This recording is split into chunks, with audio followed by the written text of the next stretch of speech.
Could this simple looking and inexpensive piece of hardware change the way you think about home sims and simplify your sim operation? Stay tuned and find out. If you've watched my channel in the past, you've probably seen this simulator I created as a do-it-yourself project utilizing 5 monitors. The 3 visual monitors are big screen TVs and driven by one computer, in this case running X-Plane. The instrument panel contains 2 15.6-inch monitors, also a knobster, and is driven by a second computer, also running X-Plane, so that the navigation displays can be popped out from the simulator and dragged behind the Air Manager panel. I'll post a link above to a video which explains more about this project.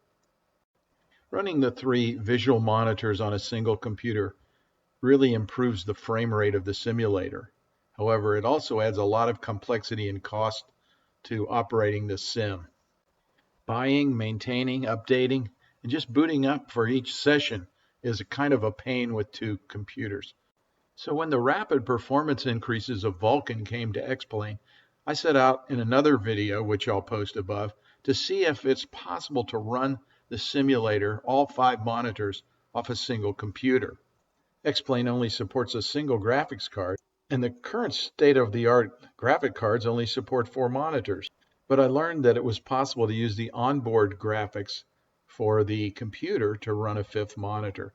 And that's what I set out to do in the past video, and I documented the different frame rates to see if it was time to try to do a single computer operation.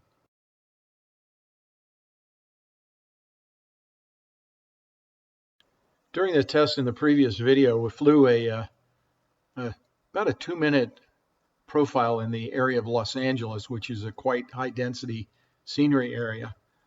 3 scenery monitors and 2 monitors, the Air Manager panel on each side, and also pop out of an X-Plane G1000. We flew an identical route with 2 different configurations. First, as you see here, with 2 computers, one running the 3 visual sims and a network computer running the 2 Air Manager panels, also running a copy of X-Plane as the master to be able to use pop-out windows from the simulator. The second configuration consisted of a single computer running the 3 visual monitors and one of the panel monitors, and then the onboard video port was activated to run the second monitor so that all 5 monitors were being powered by a single computer.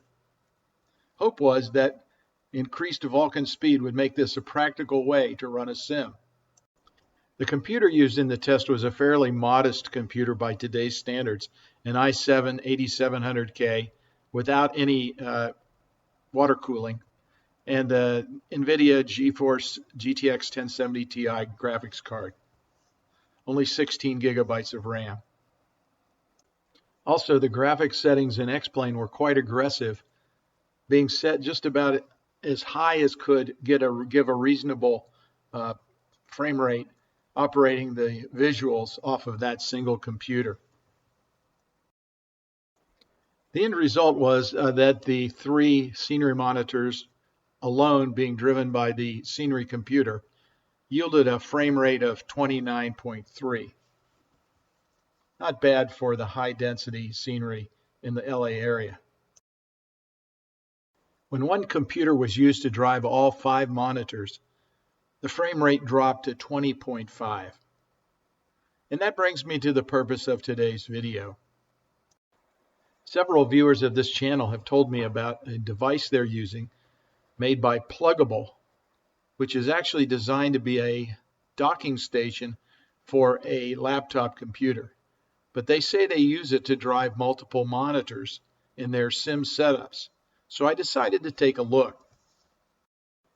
Pluggable, the UD-3900, is a self-standing unit that does some interesting things. It has audio jacks, 2 USB 3.0s on the front, and on the back it has 4 USB 2.0s, a gigabit Ethernet jack, a DVI, and a HDMI output.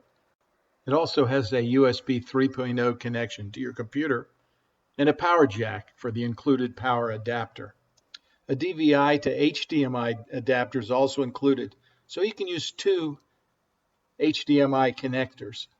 Only one, the HDMI, is 4K. The DVI can only drive a 1080p. Well, I have to admit I was a little skeptical that this 1.3.0 USB connection was going to be able to drive everything. So I set up my same test that I had done before, and I attached the HDMI and the DVI connection with the adapter to my two panel monitors, leaving the three already connected DisplayPort connections connected to the visual monitors. Making the same run as before, everything looked just fine to me. I was getting great frame rates on my touchscreens. They worked perfectly. And the nice thing about this unit is that it has USB 3.0 and 2.0 connections, so it can kind of act as a hub for all of your peripherals.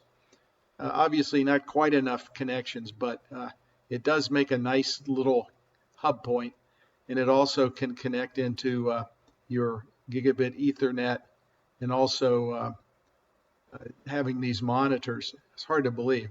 Now, I know this company makes several units. They make units that have 3 video outputs too. And I decided, since I only needed the 2 to make this test, and that because this unit only cost me about $89 on Amazon, I'll post a link at the end. I think the retail list price is $124. Now, after using it, it was very simple to use and much easier than using the onboard video and all the connections and having to get into the BIOS to set things up. I literally just plugged it in, and the drivers loaded automatically in Windows 10, and I was off to the races, just showing me that I had 5 monitors instead of 3 now. Now, your single video card is still doing all the graphical calculations. Think of this as just a kind of some additional ports. But it is nice that you can disconnect it and be back to normal without having to make any changes to your computer. Also, if you're running Air Manager and just the popped out windows from X-Plane or FSX or FS 2020 and so on, these are 2D windows, so they don't take a lot of graphical power from your processor. So I didn't notice any reduction in that operation on these 2 touch monitors. Obviously, I wouldn't normally operate a 3-year-old computer system with these monitors and these very high graphics settings, but I did want to get a standardized test so we could see how the frame rate worked out on the system using the Pluggable Docking Station included. Considering the high density scenery, actually things seem pretty smooth, but let's see what the numbers actually say.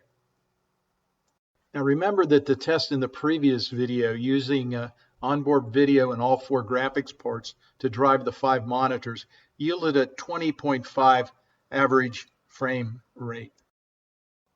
Now, using the pluggable unit to drive 2 of the monitors, or at least to make connections to 2 of the monitors, yielded a 22.4 average frame rate. Now, I can't say if that increase in frame rate is due to the pluggable or due to a increase in optimization of Vulkan X-Plane, but at least we can say that it hasn't hurt anything, and it sure made the connections a lot easier. So what's the bottom line on this? Well, I would say if you're the kind of person that wants to run a fairly complicated sim with a cockpit using multiple displays that need connections to the computer, this may be a useful tool. First of all, it allows you to connect monitors, I guess with the best version up to 3, to your computer with a single USB 3.0 connection. And you can run that connection to your cockpit and not have a lot of long HDMI cables dragged all across your simulator setup. Also, the USB hub that is included allows you to connect the touch control and other USB peripherals right there and carry those back via a single cable to your computer. Having a single computer running your entire simulator really simplifies things. Not only is it cheaper than buying two computers, but it eliminates the need to do upgrades on two operating systems and maintain two copies of simulator software.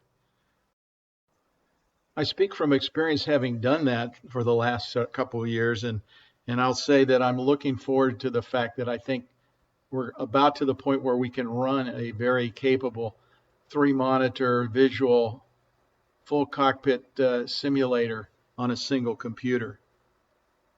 With the new, well, anything over about a 2070 Super on up to the new 30 series, I think you can get a very decent frame rate. At least I know on X-Plane you can. The jury's out on Microsoft Flight Simulator, the new one, because of the fact that we haven't seen multi-monitor performance yet. But assuming it's the same, I think the time is coming when we can operate our simulators on a single, very easy to maintain one computer system, where we can just turn our computer on and start flying and not have to be spending quite so much time being a computer maintenance man. I'll post information about the product that I reviewed today on the end of this video and in the notes below. Once again, I ask you to please subscribe, like, click the notification bell, make comments, share with your friends. I appreciate your support. I do this for fun, but I do like some feedback, and especially when I have comments from users like the ones who made the suggestion for me to check this product after my last video. I had 3 suggestions for the same product, and I just had to run out and buy one and give it a try. Thanks for watching. I'll see you on the next video.